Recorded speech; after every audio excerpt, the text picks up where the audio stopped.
So yeah, tell us a little bit about your story, Ray. So what happened to me was my ex-wife actually ended up cheating on me. So that was devastating for me because I've always been that person that, I try to live up to everyone's expectations. People pleaser de jour.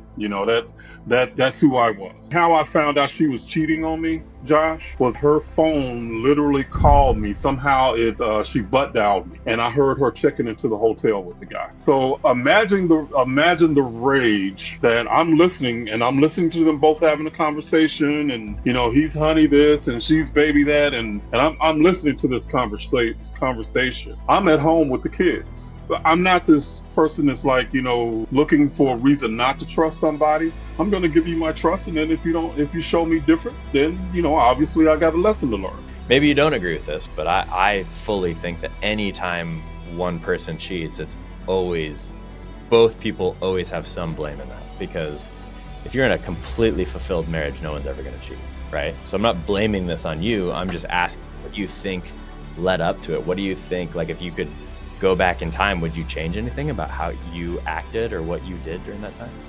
What was my part in her cheating? Of course, I cannot speak for why she decided to do what she did. But one of the things that she, I guess, grew not to like about me is that I was always trying to look for ways that I was going to make extra income. So I had a job, but I was always looking for a side hustle. For me, it was about taking care of my family. I was trying to put us in a position where we didn't have to want for anything. But I understood for her that it was more about, you're taking household income to try to start a business, and the business is not making money. So what's the deal, man? So I could understand that. But at that point, I thought that was one of the issues that she had with me. And I said, okay, I won't do that anymore. I'll stop. In 6 months, she still filed for divorce. You can try to please other people, but in the end, if you're giving up who you are, then you won't be a happy individual regardless. I agree with that. Yeah. What would you say to the people pleasers out there? The person that you ultimately have to please is you. You really have to learn to be okay with you. And the way that I do that now, Josh, is that I create life on my terms. That doesn't mean that I do this indiscriminately to where I don't care about other people and who they are or whatever. But the person that I want to connect with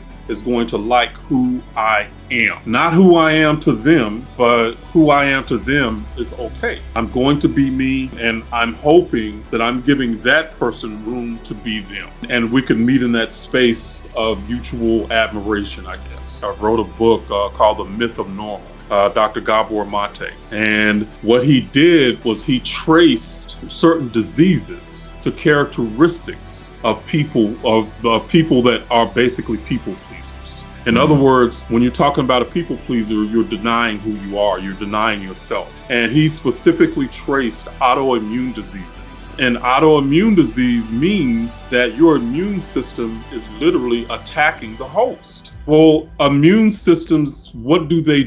They attack invaders. People who deal with autoimmune disease are being so inauthentic that their own immune system doesn't recognize them at a cellular and energetic level. Wow. And it's attacking who they are.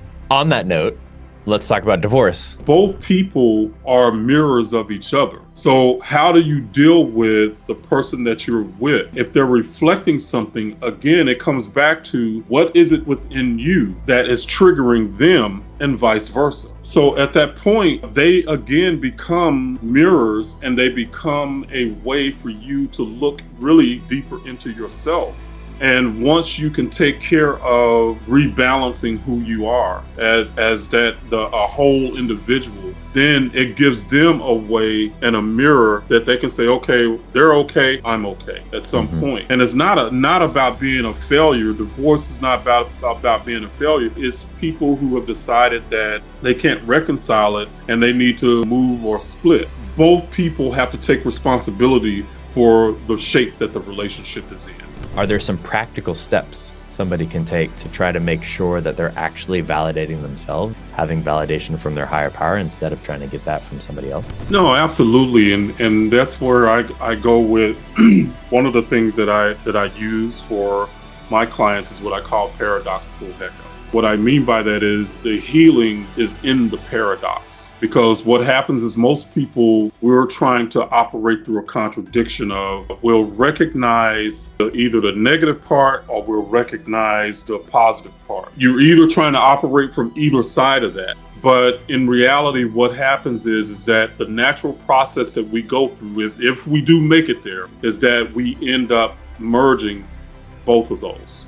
Whereas you recognize, okay, I have been hurt, but even with that hurt, I still love and accept who I am. That's the paradox. And once you can get that paradox, it literally creates a new wave or a new idea of being, because you're able to hold both spaces. And I can say this is something that I learned from the woman who cheated on me. I was angry and bitter for a long time. I wanted her to apologize for me. That was something that I wanted to do. But at some point I realized, Josh, that was never going to happen.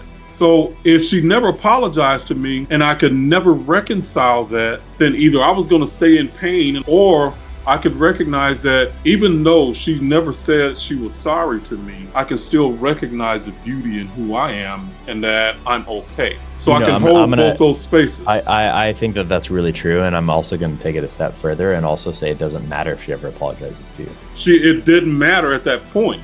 Whether she apologized to me or not, I had to find that space in myself to where I could become whole. And anybody that does that, whether it's through grief, whether it's through anything else, you reconcile both of those in order to be whole and at peace with yourself within. 100%. I couldn't agree more. Appreciate you, man. Thank you for your openness and your honesty and your authenticity and just being real today. Appreciate that. You bet, man.